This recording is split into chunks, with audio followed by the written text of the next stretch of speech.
열왕기하 24장. 여호야김 시대에 바벨론의 왕 느부갓네살이 올라오매 여호야김이 3년간 섬기다가 돌아서 그를 배반하였더니 여호와께서 그의 종 선지자들을 통하여 하신 말씀과 같이 갈대아의 부대와 아람의 부대와 모압의 부대와 암몬 자손의 부대를 여호야김에게로 보내 유다를 쳐 멸하려 하시니 이 일이 유다의 임함은 곧 여호와의 말씀대로 그들을 자기 앞에서 물리치고자 하심이니 이는 므낫세의 지은 모든 죄 때문이며 또 그가 무죄한 자의 피를 흘려 그의 피가 예루살렘에 가득하게 하였음이라. 여호와께서 사하시기를 즐겨하지 아니하시니라. 여호야김의 남은 사적과 행한 모든 일은 유다 왕 역대지략에 기록되지 아니하였느냐.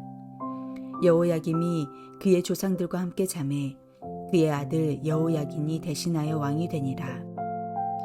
애굽 왕이 다시는 그 나라에서 나오지 못하였으니 이는 바벨론 왕이 애굽 강가에서부터 유브라데 강까지 애굽 왕에게 속한 땅을 다 점령하였음이더라. 여호야긴이 왕이 될 때의 나이가 18세라. 예루살렘에서 석 달간 다스리니라. 그의 어머니의 이름은 누우스다요 예루살렘 엘라단의 딸이더라. 여호야긴이 그의 아버지의 모든 행위를 따라서 여호와께서 보시기에 악을 행하였더라. 그때에 바벨론의 왕 느부갓네살의 신복들이 예루살렘에 올라와서 그 성을 애워싸니라. 그의 신복들이 애워쌀 때에 바벨론의 왕 느부갓네살도 그 성에 이르니 유다의 왕 여호야긴이 그의 어머니와 신복과 지도자들과 내시들과 함께 바벨론 왕에게 나아가매 왕이 잡으니 때는 바벨론의 왕 8째 해이라. 그가 여호와의 성전의 모든 보물과 왕궁 보물을 집어내고 또 이스라엘의 왕 솔로몬이 만든 것 곧 여호와의 성전의 금 그릇을 다 파괴하였으니 여호와의 말씀과 같이 되었더라.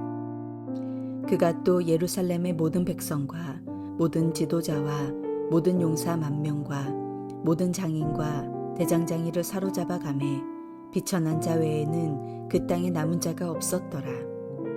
그가 여호야긴을 바벨론으로 사로잡아 가고 왕의 어머니와 왕의 아내들과 내시들과 나라의 권세 있는 자도 예루살렘에서 바벨론으로 사로잡아 가고 또 용사 7,000명과 장인과 대장장이 1,000명 곧 용감하여 싸움을 할 만한 모든 자들을 바벨론 왕이 바벨론으로 사로잡아 가고 바벨론 왕이 또 여호야긴의 숙부 마따니아를 대신하여 왕으로 삼고 그의 이름을 고쳐 시드기야라 하였더라. 시드기야가 왕이 될 때의 나이가 21세라. 예루살렘에서 11년간 다스리니라. 그의 어머니의 이름은 하모다리요 림나인 예레미야의 딸이더라. 그가 여호야김의 모든 행위를 따라 여호와 보시기에 악을 행한지라. 여호와께서 예루살렘과 유다를 진노하심이 그들을 그 앞에서 쫓아내실 때까지 이르렀더라. 시드기야가 바벨론 왕을 배반하니라. 오늘 본문의 말씀에는 유다 멸망의 슬픈 역사의 이야기가 기록되고 있습니다. 여호야김은 처음 3년간 바벨론을 섬겼지만 배반하고 친애굽 정책을 펼칩니다. 하나님께서는 말씀대로 이루시기 위해 역사를 주관하시고 섭리하시는 분이십니다. 여호야김 시대에 고대 근동의 세력 판도를 뒤흔들어 놓을 큰 전투가 있었습니다. 강대국 애굽과 신흥 강대국 바벨론이 갈그미스에서 격돌하면서 근동의 패권은 바벨론 왕에게 넘어가게 됩니다. 애굽은 BC 605년에 갈그미스 전투에서 패배한 후 더 이상 바벨론을 대항할 수 있는 힘을 가지지 못했습니다. 바벨론이 그 여세를 몰아 유다를 침공하자 여호야김은 느부갓네살의 봉신이 되어 바벨론을 섬기기로 합니다.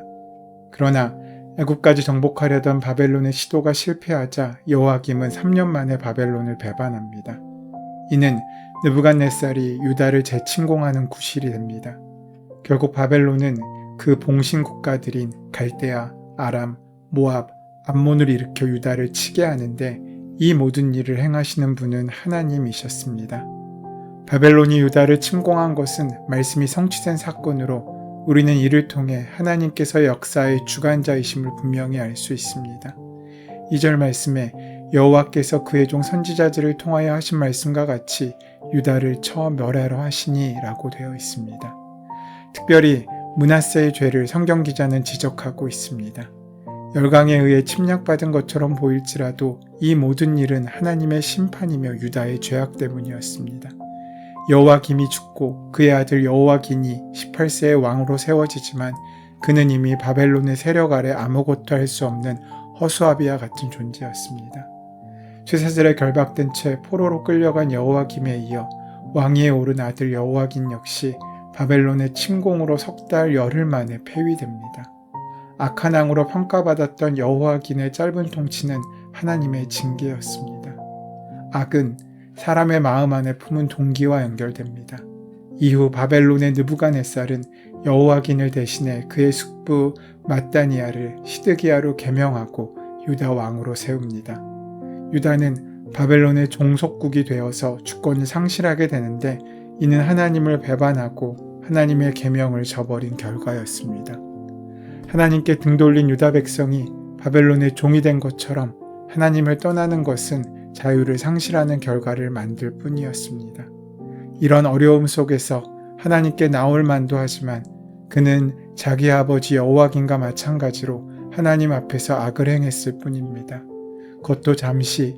그의 시대는 3개월 10일의 통치로 막을 내리고 그의 어머니, 신복과 지도자들과 내시들은 바벨론으로 다 붙잡혀가고 맙니다. 이때 예루살렘의 수많은 백성이 함께 잡혀가게 되어 예루살렘에는 남은 자가 거의 없을 지경이 되었습니다. 하나님의 성전의 모든 보물과 왕궁 보물들은 다 약탈되었고 성전의 금그릇을 비롯한 모든 기물들은 다 파괴되었습니다. 이 모든 것은 선지자 예레미야의 예언의 성취였습니다. 21세에 바벨론에 의해서 왕으로 앉혀진 시드기야는 유다의 마지막 왕이었습니다. 바벨론 왕은 여호와긴을 대신하여 그의 숙부이자 요시아의 아들인 mat단이아를 왕으로 세우고 그 이름을 시드기야로 계명하였습니다. 이방 나라에 의해 왕의 이름이 바뀌는 대굴욕을 경험한 것입니다. 하지만 그 역시 자기 형제 여호와김의 모든 행위를 따라 하나님 보시기에 악을 행함으로써 하나님의 진노의 때를 차게 하였습니다. 그 결정적 사건은 여호와김처럼 그도 바벨론을 배신한 일이었습니다. 여호와긴 대신 명목상 유다 왕으로 세워진 시드기야 역시 바벨론에 항복하라는 예레미야 선지자의 충고를 무시하고 친애굽 정책을 펼치다가 결국 예루살렘 멸망의 빌미를 제공하는 비극적 인물이 되었습니다. 시드기야와 예레미야 선지자의 유대 관계를 감안할 때 그는 하나님의 음성을 간접적으로나마 자주 접했던 것처럼 보입니다. 그럼에도 불구하고 그가 다른 왕들과 마찬가지로 여호와 보시기에 악을 행한 인물로 평가받는 것은 안타까운 일이 아닐 수 없습니다. 하나님의 뜻을 아는 것은 중요합니다.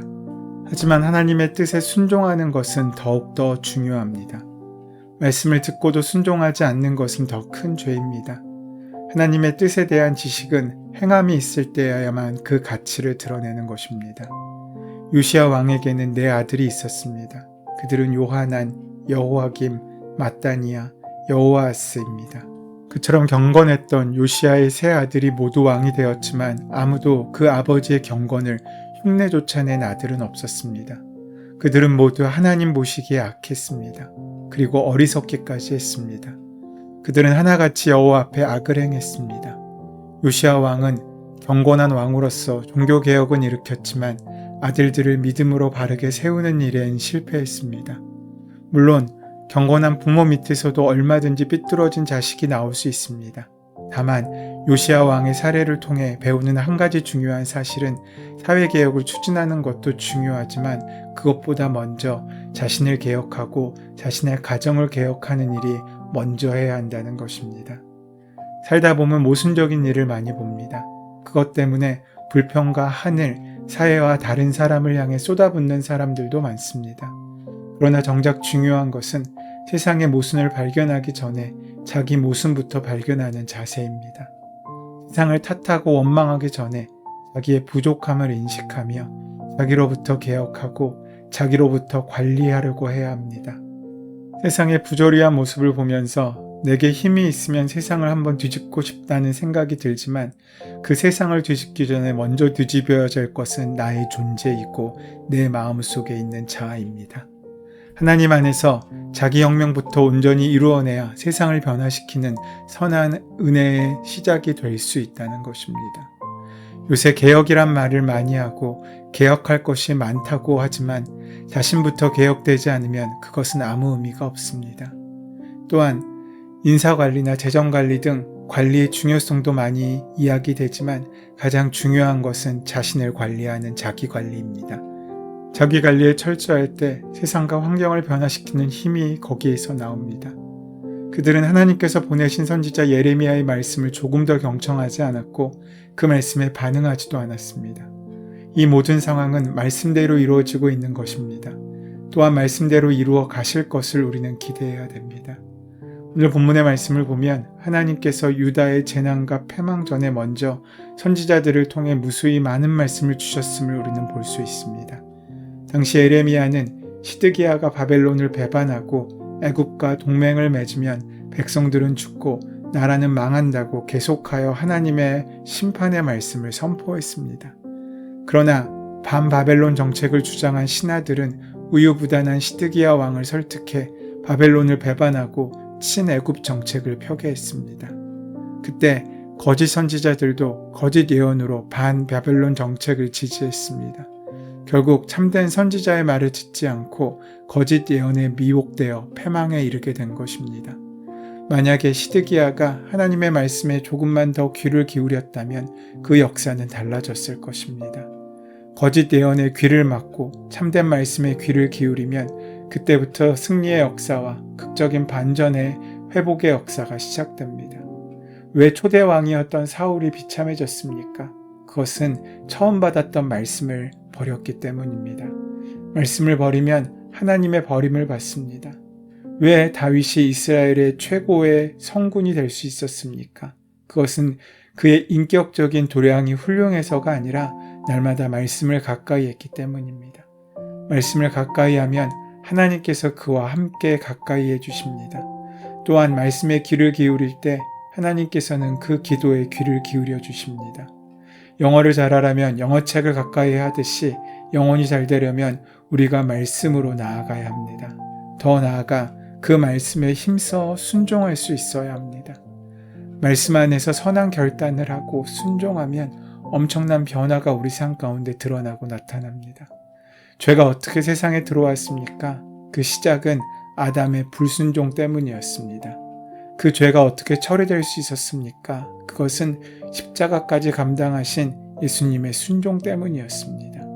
순종을 결심하고 결단하며 실천하면 인생도 바뀌고 환경도 바뀌고 역사도 바뀝니다. 하나님의 백성이 이방 백성에게 멸망을 당하고 하나님의 성전의 모든 그릇들이 파괴당할 뿐 아니라 그 안에 있는 모든 보물들은 약탈되었습니다. 하나님의 영광이 이방인들의 손에 의해 땅에 떨어지는 것을 하나님께서는 허락하셨습니다. 그러나 이러한 중에서도 하나님께서는 창세기 3장 15절부터 약속하신 메시아를 준비시키고 계셨습니다. 하나님께서 이 놀라운 역사의 경륜 속에서 우리는 그저 머리를 숙일 뿐입니다. 하나님께서 우리 삶을 계획하셨습니다. 우리에게 가장 좋은 것을 예비하셨습니다. 그것을 만나는 것은 온전한 믿음과 순종이며 결심입니다. 사랑하는 여러분, 우리의 인생은 우리의 생각이나 상황이나 환경에 달려있는 것이 아닙니다. 진정한 자유는 오직 하나님 안에서만 가능합니다. 오늘 본문의 말씀을 들으시고 그 말씀에 온전히 순종하셔서 패망이 아니라 패망 가운데 하늘의 길을 여시고 하늘의 문을 여시는 하나님의 놀라운 은혜를 만나시는 복된 하루가 되시기를 소원하고 축원합니다. 은혜의 주님, 하나님께서 세우신 나라, 하나님께서 그 이름을 두신 나라가 이렇게 멸망의 길로 가는 것을 봅니다. 그러나 그러한 중에서도 하나님의 말씀대로 이루어지고 있는 것을 또한 우리는 영안으로 봅니다. 또한 하나님 말씀대로 이루실 것을 우리가 믿음으로 봅니다. 이 시대가 아무리 어둡게 보여도 하나님께서 이 어둠을 깨칠 빛으로 임하실 것을 믿고 기대하며 살아가고 또 빛된 주의 삶을 그 은혜를 붙들고 살아간 우리가 될 수 있도록 동행하시고 인도하여 주시옵소서. 예수 그리스도의 이름으로 기도드립니다. 아멘.